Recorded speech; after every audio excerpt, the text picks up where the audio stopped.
Bonjour, salut. Eh bien, aujourd'hui, une histoire pour tous mes amis corses et puis les amis de la Corse. Voyez-vous, il y a bien longtemps, en Corse, dans un de ces petits villages de pierre dans la montagne, vivait César. César, depuis qu'il était veuf, il avait repris tout seul la grande ferme familiale. Et puis, ces 5 enfants étaient petit à petit partis de la maison et puis avaient pris chacun une maison au village. Ainsi, ils se voyaient souvent. Et César, il s'occupait de son petit domaine avec son poulailler, il avait une magnifique châtaigneraie par exemple, quelques cochons pour faire de la bonne charcuterie corse. Et puis, il avait bien sûr une petite vigne. Cette petite vigne, eh ben, elle lui permettait de faire une petite production de vin pour l'année, ça lui suffisait amplement. Et puis parfois, il allait dans la montagne avec son mulet, parce que là-haut, il avait des oliviers. Et il tirait de ces oliviers une huile juste succulente, une de ces bonnes huiles d'olive. Et puis comme ça, il était levé très tôt le matin, et puis il avait plaisir à entretenir son domaine. Mais voyez-vous, les 5 fils euh, lui ont dit un jour, écoute père, tu deviens âgé, tu t'occupes de ce domaine tout seul, il est temps de t'arrêter de travailler.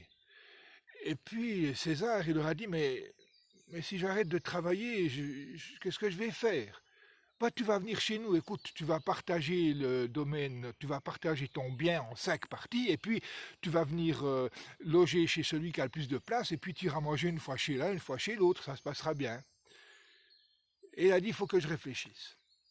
Alors, César, il est descendu au village, et puis, bah, c'était pas son habitude, il est allé voir le curé. Et puis, il a fait part de son problème, est-ce que je vais partager mon bien en 5 parties?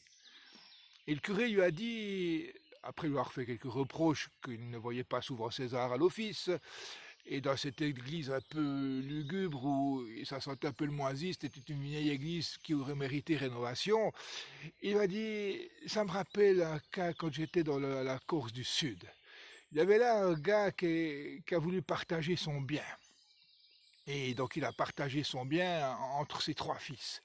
Il a fait des lots et puis il a fait un tirage au sort. Et puis ensuite, il est allé loger un mois chez l'un, un mois chez l'autre. Et quand il était chez l'aîné, eh bien, chez l'aîné, il s'est retrouvé là. Et dès les premiers jours, quand il s'est retrouvé seul à seul avec sa belle-fille, il lui a fait des reproches en disant oui, vous venez loger chez nous, alors que c'est nous qui avons hérité le lot le moins intéressant. On n'a hérité que du maquis. Et puis de jour en jour comme ça, elle le harcelait, elle faisait des remarques désobligeantes.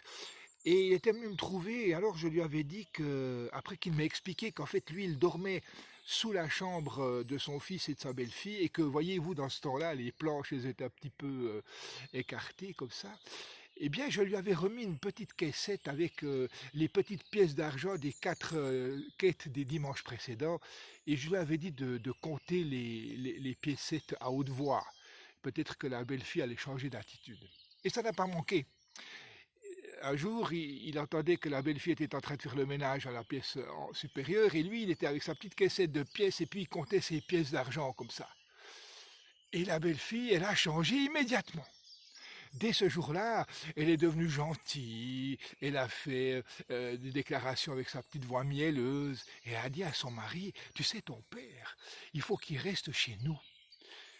Parce que comme ça, quand il va mourir, on sera quitte de partager l'héritage de son argent.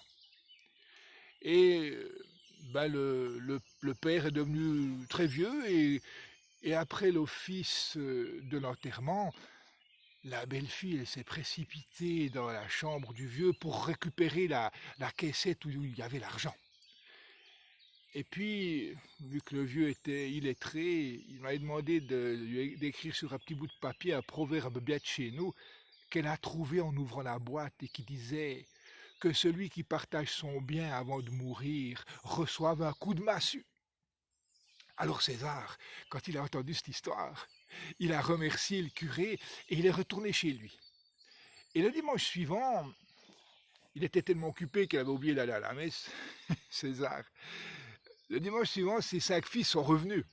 Et ils ont dit, alors père, t'as décidé de partager le domaine en 5 parties. Il a dit, avant cela, je vous demande un service. Il y a un nid de chardonneret là, dans la cour, là, sur l'arbre là. Allez voir chercher ce nid de chardonneret avec les petits. Bon, les garçons sont un petit peu regardés, mais enfin, le gars, le plus agile, il est monté dans l'arbre, il a pris le nid de chardonneret avec les petits, le papa a mis les petits chardonnerets dans une cage, a fermé la cage, les parents chardonnerets sont arrivés, ont d'abord cherché et ont entendu leurs petits pépiers là sur la fenêtre, ils sont venus les nourrir. Et le père a dit, regardez, les parents, ils nourrissent les petits, et nous, avec votre mère, on a eu parfois beaucoup de peine à vous nourrir, on s'est parfois privé pour vous nourrir, vous, et puis, ça s'est passé comme ça, ils observaient ces parents chardonnerets qui venaient nourrir les petits. Et puis, après quelque temps, les petits chardonnerets sont devenus grands. Et alors César, il a mis de la glu sur les barreaux de la cage, et les parents sont restés coincés. Et il a dit, maintenant, je vais ouvrir la cage. Et quand il a ouvert la cage, les petits chardonnerets se sont envolés. Et il a pris les parents, il les a mis dans la cage, il a fermé la cage et il a dit, 2 parents peuvent nourrir 100 enfants, mais 100 enfants ne nourrissent pas 2 parents. Le jour, le jour où les petits chardonnerets reviendront pour nourrir leurs parents, alors je partagerai mon bien.